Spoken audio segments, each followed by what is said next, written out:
Good evening, this is Damien of the Extra Arcade, but you probably already knew that. Today we're going to return to our virtual pub projects and history videos and all that sort of jazz with the history of the humble cocktail. So, what is a cocktail? So the basic dictionary description of what a cocktail is a mixing and blending of two ingredients, one alcoholic, one non-alcoholic, so your bitters, your juices, your Pepsis, your lemonades, all that sort of jazz, is mixing of those two ingredients and the blending of those flavours into an enjoyable drink. Or unenjoyable if you don't like cocktails, or you don't like the thing that's in the cocktail, but your mate stitched you up with it because he thought it'd be funny to watch you drink a half bottle of Tabasco in a cocktail. It happens quite a lot in shooters nowadays, which we haven't got them at the moment. We'll maybe have a look at it during this fun second lockdown. So basically, yeah, this is what cocktails were. It was a mixing of two ingredients. So you could argue that potentially some of the first cocktails we have go all the way back to the pirate eras. If you remember from a previous Virtual Pub Project video, the gimlet and the grog. These things where you took your rum if you were making grog, or your Plymouth gin. Very specific, it has to be Plymouth gin if you're making a gimlet, if you're making a proper gimlet, and you mix it with fresh water and lime juice so the sailors didn't get their scurvy, etc, etc. More on that in a previous video. Go and, I would say click the link, but this is Facebook and not YouTube. If you're watching this on YouTube, follow the link somewhere. I'm new to this. So yeah, that was the first sort of era of cocktails and where this sort of logic came from. Obviously as things grow on and we hit various things like the Industrial Revolution and the invention of aeroplanes and things, we now have a situation where we can move large quantities of spirits, so the rums from the Caribbean, sort of the whiskies from Scotland and the Americas, into different places. And then obviously the gins, we can get them into the country, we can get all of our juniper berries and things that we use for making gin into the country and then out again to go to the Americas, the colonies, so people can enjoy these things. Gin and tonic obviously very famously has its invention in the Indias, where people were getting an issue of qualine to help solve malaria. So they would have that with a bit of water and then their gin supply, because if you don't like something, add alcohol to it, you're probably going to like it then. And yeah, so that all then that expands. And we got our first reference to cocktails being the name cocktails in 1862, where we get a famous book called How to Mix Drinks by Professor Jenny Thompson. I hope I'm pronouncing all of that correctly. He makes a book which has a lot of our old staples in, so that's where you get your things like your old-fashioned and stuff like that are all in this book, and it's the first book about how you should take a flavour from one thing and then into another thing and sort of mix them together so you can get that really tasty cocktail that you want. So just, you know, way over 100 years ago, we were drinking cocktails. They're seen as this very modern and cool and sexy thing, drinking a cocktail. And actually, yeah, it's like 200 odd years old. So that's that. We then get our first reference to a cocktail party in 1917. So people were obviously drinking all their cocktails, away they go. But the first concept of, I get some friends round and show off all my expensive booze. We can mix some drinks and we can have a jolly old giggle. Well, that was hosted by Miss Julian S. Walsh. She invited 50 of her close friends that she wanted to show off to, basically, for lunch. And for an hour first, they basically got plastered drinking cocktails. Back then, a lot of the things would have been like gins and martinis and all that. Because obviously vodka hasn't made its way in here yet. We're limited in what resources are available. And then, like a lot of things, the cocktail sort of culture takes a big hit in 1920. Prohibition in America. 13 years, no alcohol is allowed. Unless you go to that bookshop down the road, knock on the side door 3 times and say the password swordfish. This is where we get our speakeasies from. Those hidden underground basements and the hidden bars where you could go in and get your booze on the sly. And you know, that's when you would still have cocktails. They were a bit bad because we haven't, in the Americas, they haven't got a good alcohol supply. I'm sure you all know the phrase "the Real Mccoy," meaning this is a product of real quality. That comes from Prohibition. So the whiskies and the drinks that were being drank during Prohibition were all sort of bathtub gins. They were made in the basement bathtub, and that's Deliveroo.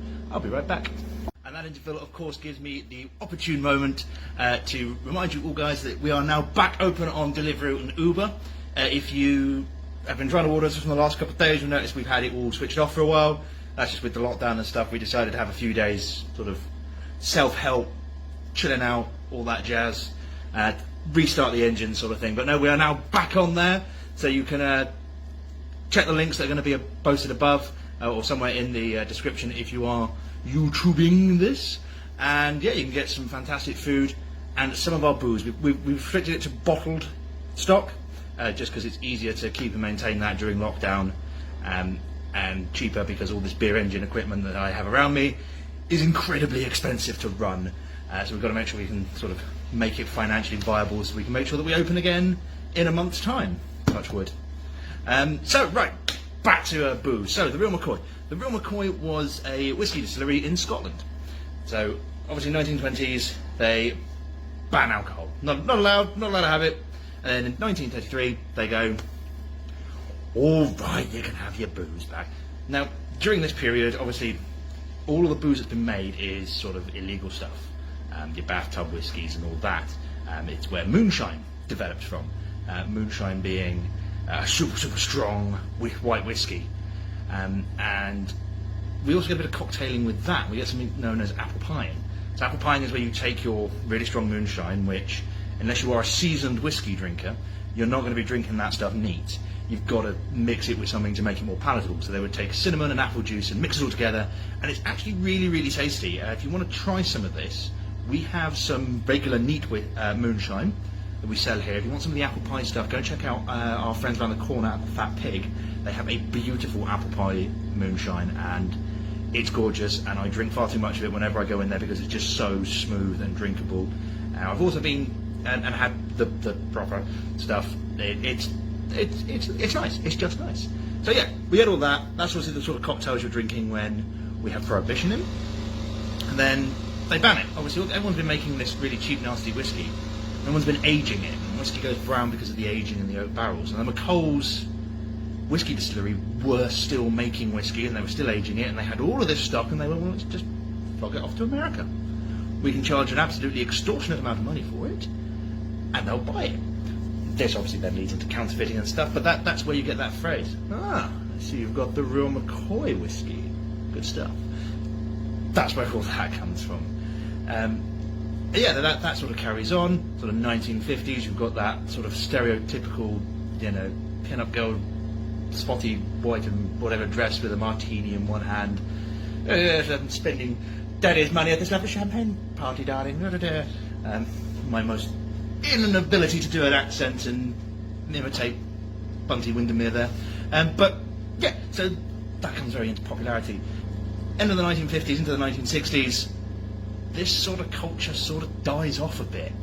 It's something we see a lot in these traditions of drinking and the way they go. 1960s, 1970s, 1980s, the fancy cocktaily stuff just sort of dies out. And we see the same sort of thing with crafty beers as well. They all just sort of fade out a little bit. Cocktails make a big comeback though in the 1980s. Vodka. Vodka starts getting imported to the UK and exported into the Americas. The UK and the Americas tends to be where you see a lot of cocktail culture and revolution coming from.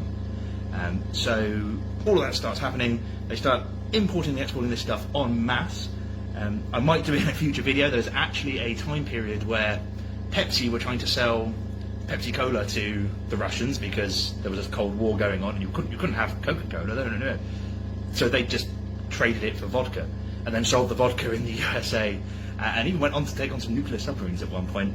Really amazing story. If you want to hear about that, put it in the comments and we'll see if we can write something about that. And suddenly people start going, well, instead of using gin and martini that we would normally traditionally use in these drinks, let's try a bit of vodka and this and that. And there's this huge explosion again of cocktail culture. And again in the 2000s, like I said, you often see cocktails as kind of a cool, fancy, modern day thing. Actually, they're over 200 years old. But that culture has then come in because of the introduction of new ingredients and new flavours that we have nowadays. you want vodka from Russia, you just go to the shop and get it. The availability of ingredients really does help with these things to grow and manoeuvre on to what we have today. And obviously, if you fancy a cocktail, they are on our Deliveroo and our Uber. I've got to get the plug in there somewhere. And please go and check us out on Coffee as well. Obviously, that is not an extensive history of cocktails. That is just me skimming through some of the important facts and bits that I find particularly interesting, to be frank. So, like, comment, subscribe, check us out on Coffee, and go and check out those Deliveroo and Uber Eats, and maybe try some of our cocktails. I'll be back again tomorrow with a two-parter: the logic of making cider. Till then, see you soon.